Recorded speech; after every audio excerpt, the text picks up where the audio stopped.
Chers auditeurs, petits et grands, ce moment est des plus importants car vous allez avoir la chance d'écouter une merveilleuse histoire que nous avons préparée. Préparée ? Mais nous, on ne fait pas que la préparer. On l'a aussi inventée. Oui, c'est nous qui avons écrit cette histoire. Et d'ailleurs, elle se passe dans le quartier de notre école. Le cinquantenaire, tu connais ?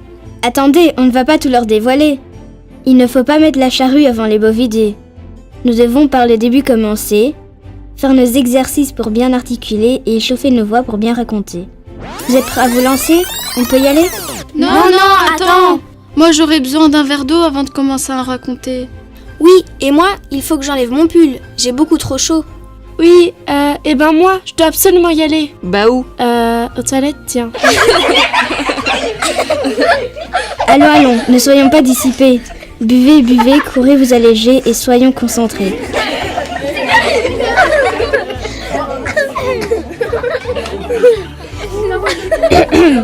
La quête d'Ectalide va donc commencer. C'est une histoire à la fois tragique et gaie, dans laquelle les énigmes sont à dénouer et où les aventures vont se succéder.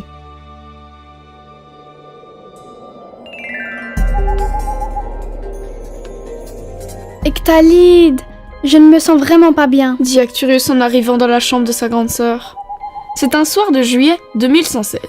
La famille PZK50 vient d'emménager rue des Francs, dans l'ancienne maison de Cauchy. Ectalide a 10 ans et son petit frère en a 6. Leurs parents sont allés rendre visite à leurs nouveaux voisins. Les deux enfants sont donc seuls dans leur nouvelle demeure.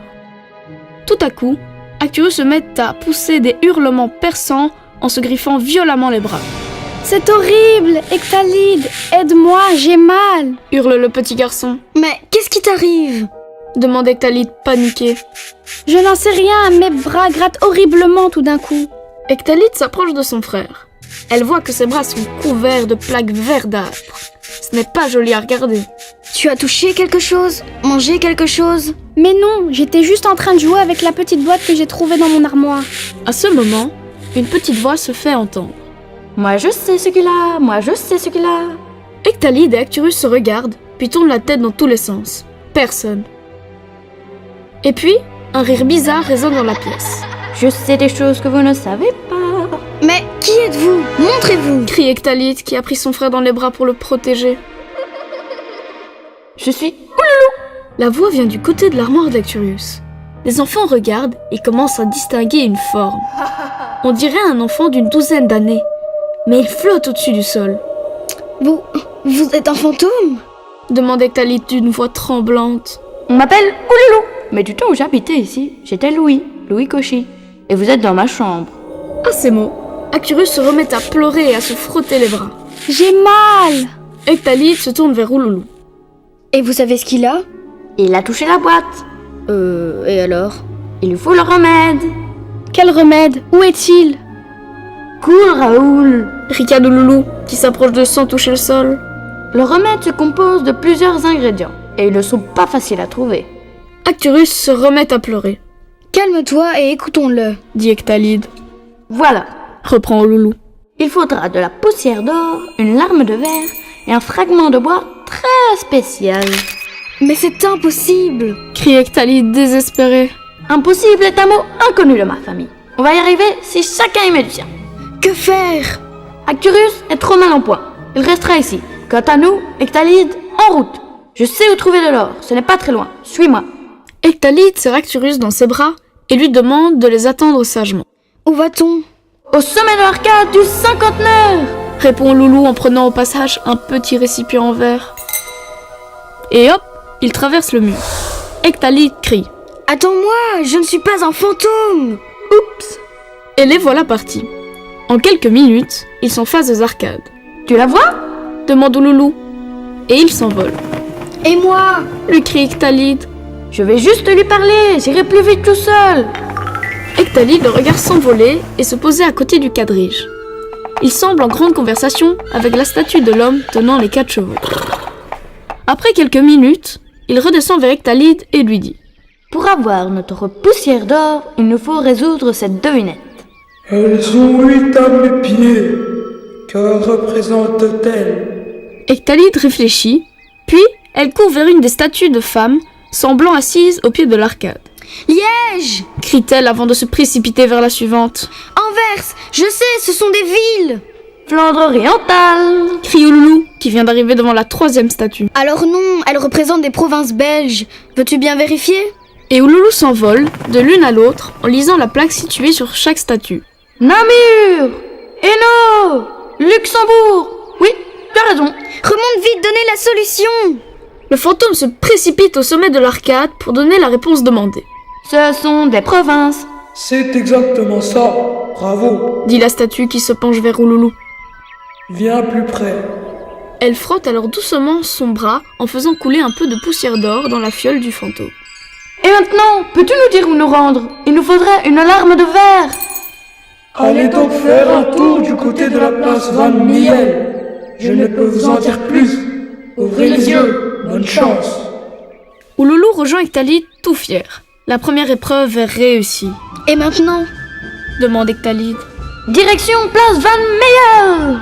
Que va-t-on y trouver? À vrai dire, je n'en sais rien. Confesse le petit fantôme. Tout en parlant, ils arrivent sur la place. Mais où chercher une larme de verre? Ils s'arrêtent devant le numéro 17. La façade, inspirée du Moyen-Âge, est percée de fenêtres à vitraux colorés. Alors qu'ils sont en pleine réflexion, ils entendent une voix nasillarde. Que fichez-vous devant chez moi? Surpris, les deux enfants se tournent vers la façade et découvrent un personnage grimaçant dans le vitrail. Ouloulou répond. On vous admire, vous êtes si beau, si coloré. À ces mots, le visage s'adoucit et Ectalide en profite pour continuer. On cherche un ingrédient que vous devriez être en mesure de nous donner. Nous devons fabriquer une potion pour guérir mon petit frère. Je suis en verre. Pour obtenir ce que vous cherchez, je voudrais que vous me disiez quelques vers. Ectalide commence. Vitrail, mon beau vitrail de verre qui laisse si joliment passer la lumière et qui se reflète sur le mur de pierre. Ouloulou conclut. Tu as vraiment tout pour me plaire. Le personnage du vitrail rosit de plaisir et des gouttes colorées d'émotion se forment au bord de ses paupières. Ému, il laisse couler une larme de verre qu'Ouloulou s'empresse de récolter dans sa fiole. Et le vitrail dit. Suivez la lumière. Elle vous montre le dernier ingrédient. À cet instant, un rayon de lune traverse le vitrail, éclairant la poignée de bronze de la toute nouvelle église Sainte-Gertrude. C'est une magnifique poignée, curieusement ornée d'un visage grimaçant. Perplexes, les deux amis s'approchent. Au moment où Ectalide tourne la poignée, un génie en sort. Oh, merci, tu m'as libéré. Que puis-je faire pour te remercier? Nous cherchons encore un ingrédient pour fabriquer le remède qui guérira mon petit frère. Dit Ectalide. C'est un tout petit fragment de bois très spécial. Complète Ouloulou. N'est-ce pas ces toutes petites choses coincées dans ma serrure? Demande le génie. Les enfants se penchent et Ouloulou s'écrie. C'est ça, on va pouvoir fabriquer le remède. Et il dépose délicatement le petit fragment de bois dans la fiole. Sans perdre de temps, les deux amis remontent la chaussée Saint-Pierre en courant.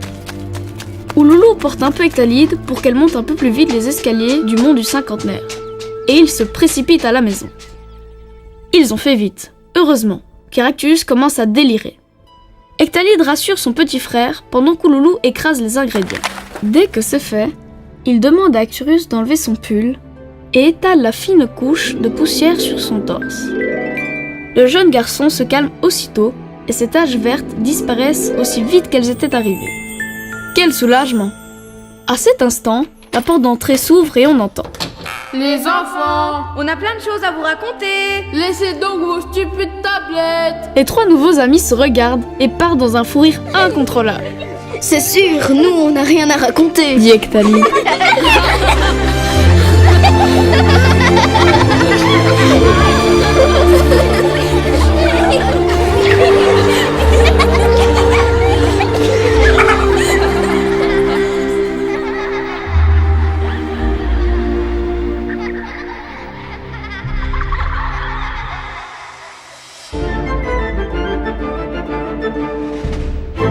Chers auditeurs, petits et grands, nous espérons que vous avez passé un bon moment en écoutant ce conte.